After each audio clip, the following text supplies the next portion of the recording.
घोडा गाढव कुत्रे भलतेच हुशार सांगली मिरज रस्त्यावर करतात मुक्त संचार। सांगली मिरज हा मुख्य रस्ता अत्यंत वर्दळीचा आणि वाहतुकीला अपुरा पडतोय। अशा परिस्थितीत या मार्गावरती फळ विक्रेते, ठेलेवाले, हातगाडीवाले, पोळी भाजी विक्रेते, खेळणीवाले, म्युझिक सिस्टीम विकणारे, चहा कॉफी विक्रेत्यांच्या इथं होणारी प्रचंड दुचाकी आणि चारचाकी वाहनांच्या रांगा यांनी आपली व्यवसाय थाटले असून वाहतुकीला अडथळा निर्माण होईल अशा पद्धतीनं या फळ विक्रेत्यांनी आणि किरकोळ विक्रेत्यांनी हा रस्ता वापरायला सुरुवात केली आहे।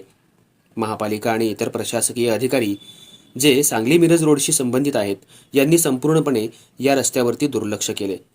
या प्रमुख मार्गावरती कुत्रं, गाढवे, घोड्यांचा मुक्त संचार होतोय आणि या मूक जनावरांच्यामुळे या रस्त्यावर प्रचंड अपघात घडतायत।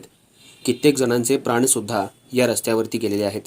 या मूक जनावरांना रस्त्यावरती मोकाटपणे सोडून अपघाताला कारणीभूत ठरणाऱ्या लोकांच्यावर प्रशासन कोणतीही कार्यवाही का करत नाही हा प्रश्न अनुत्तरित आहे।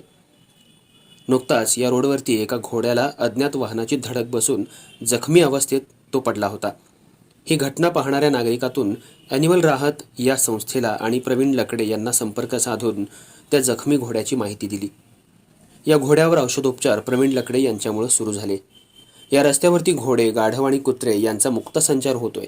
सांगली मिरज या रस्त्यावर प्रचंड वाहतुकीचं प्रमाण असताना इकडं जाणून बुजून दुर्लक्ष केलं जाते की काय असा प्रश्न नागरिकांमधून होतोय।